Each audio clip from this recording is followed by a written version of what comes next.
before we hit record, we started talking about propaganda and Mhm. messaging and stories. And I'm curious if we could talk about that. You said your laptop can make a monster. Can Yeah. we dive into what that means?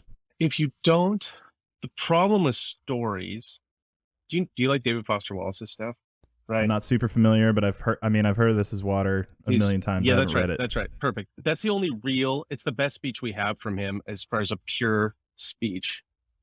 His books can get kinda dense and stuff, but if you know This Is Water, perfect. There's also an accompanying book that's really sick if you find it, but This Is Water the problem with stories is that we're so close to them, we can't see them anymore. Like, if I said, "Okay, look at your nose." Alex, you're going, "Oh, yeah, I can see it." It's like, "Yeah, you could always see it. You're so close, you couldn't, close one eye," right? Hmm. Stories are like that. It's stories are like oxygen. Hmm. You're where without it, we die, Right. you know? The problem is oxygen is hard to see. Every Mm. now and again, maybe you'll see mist or something or yeah. And so with stories being we're so close to stories that we don't understand what they're used for, but also we don't understand how powerful they are, right? Mm. I mean, when you talk about something like an atom, right? You go, oh, whatever. They're all, they're everywhere and all that. It's like, yeah, you know what happens when you split one? When you take something from nature and you use it in a way that it wasn't intended to be used for, you can cause a tremendous amount of damage. Mm. So, you've had him on the show before. I mean, not only one of my closest friends on the planet and business partner, but I mean, like Brian McDonald, when it comes to understanding story, the guy, The he has best. a, he's the best. He's the Joseph Campbell of our age, right? And I've studied story Mm. structure forever. And Brian was able to finally articulate it in a way that's so simple and easy to understand. And Brian always says stories are either medicine or poison. Like you can heal people with stories, but you can also poison them with stories, right? Like if you go and you sit down with a friend who just lost their job or something, and they come in and how do they feel, Mm. right? Right. And then you sit down and you're like, I've been there. That's oh man, I remember exactly what that felt. And you talk, and all of a sudden you can see they start smiling again. They start getting you're like, we're healing each other through story, Hmm. you know? Yeah. You can also sit your child down and tell them how worthless they are and tell them that they'll never amount to anything. And you can poison them with stories. Hmm. Right? Right. Human beings, the way that you program a person is through story. That's how we work. It's how our brains work, right? Right. And so you can program them for good or bad, Mm. right? We are a pile of stories, And when Ryan talks about how stories, when you know why something exists, you know how to use them, right? Like I could use a chainsaw to open up a beer, but I'm going to make a mess because chainsaws weren't made to open up beers, right? Right. So if you understand that stories exist to impart survival information, right? Then what Yep. that means is our job is to hand out survival information as readily as quickly as possible. So when you have a conversation with someone over coffee, it's like collecting baseball cards where it's like, Alex, I'm really worried about this. And you're like, hey, you know what? I read a book on that. And you're handing me baseball cards. Those are survival information, right? Mm. When you watch a movie, survival information. When I listen to a podcast, survival information. That's all we're doing all the time. Right. You know what I'm saying? So when you understand, oh wow, you can program people, it's how we understand our self-concept. It's how all of that. Wow. It's like, yeah. So if you understand the power of story, you can do tremendous things to help heal the world. Or you can do the opposite. There's a really good case study on this. You ever studied Edward Bernays' stuff? I saw that you read you like Ogilvy. I've never read Bernays, no, but I do like Dude, Old. Yeah. okay. So there's a guy named Edward Bernays, and Edward Bernays, he after World War One, he was traveling Europe and he was pretty much doing what they called propaganda back in the day, which actually is a Catholic church term. It goes way back to propagate, Mm. right? For like famous opera singers, who were like the biggest artists on the planet at the time. And he ran and they met the president, right? Mm. And the president was like, wow, this guy's really good with messaging, and he actually accompanied the president on this, like, America is Great tour they did after World War One. Right. And he was like, hey, I bet I can use this stuff I've been learning how to kind of hype up opera singers. I bet I could use it to sell shit. Yeah. So he came to New York and he could no longer use the term propaganda anymore because it became a bad term. So he invented a new term for it. You know what he invented? Guess what he called it? Advertising? Public relations. Even worse. That's Uh-huh. so good. That's So he so invented public relations, and he yeah, started the okay. first public relations organization. I love that. And, um, and the funny thing about Edward Bernays is he had an uncle that wasn't famous at the time, Mm. who was a really interesting guy, and his name was Freud. Mm. I shit you not. Wow. And he was reading his uncle's papers, and he was going, "Wait a second, there's a subconscious? Wow. Hold on a second, there's these are these drivers?"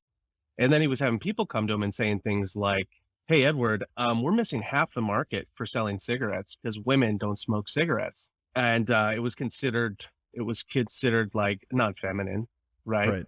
And he's like, "Can you get women to start smoking?" And so Yeah. he got money and he hired an analyst, and the analyst said that cigarettes are just a phallic symbol, right? And if you can Mm. tie the idea of pretty much a cigarette is like having a penis, and it's a way to rebel against the patriarchy, right? Mm. Then you could psychologically create a trigger that makes people go, "Oh, I'll prove that I'm empowered, and I'll do that by smoking a cigarette." Right. So he hired all these debutantes and like famous women during a suffrage march. And at a certain point, he hired photographers to be set up.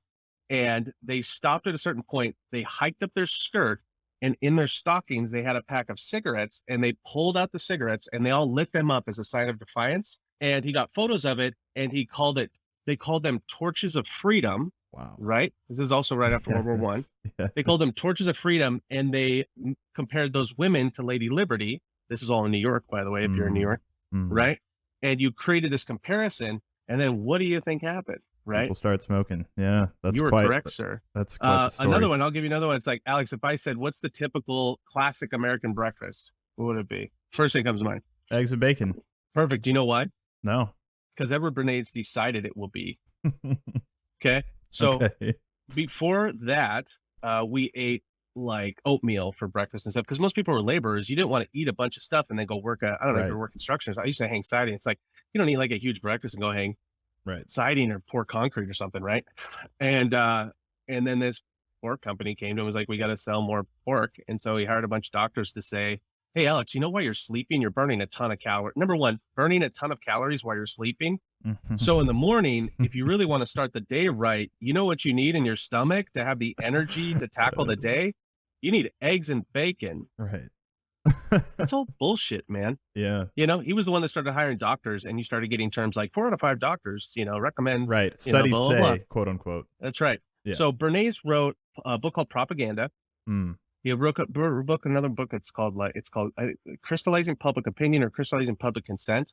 There's a really good documentary on him. The first thing he did officially was like get women to start smoking. The last thing he did was got Reagan elected. Wow. Yeah.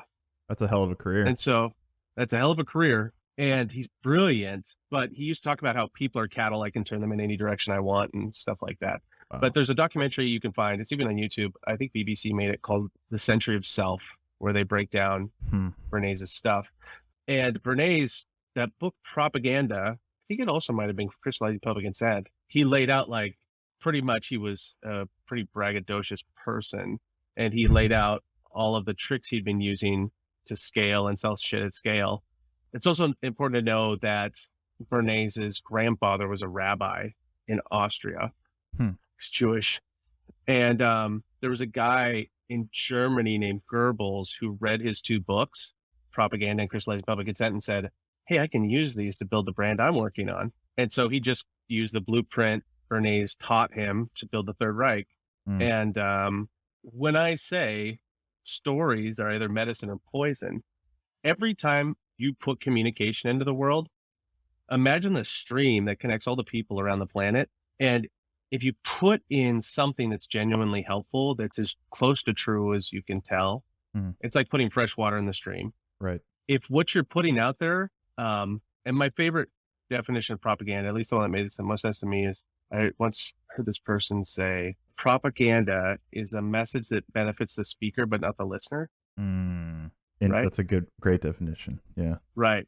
So if you're doing that, it's like dumping poison into the bloodstream or Right. the river that connects us all around the world, right? And so once you understand that, you go, Alex, that laptop could be an atom bomb, right?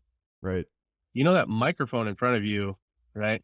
Gordon Parks talked about it, weapon of choice, right? The great photographer, where he's like, I'm not going to use the shotgun they're trying to hand me. I'm going to use my camera, Right. you know? And so just understand that if you are a storyteller, you're running with scissors. What does that mean? It means you got the best job in the world. It also means you need to be very fucking careful with what you do.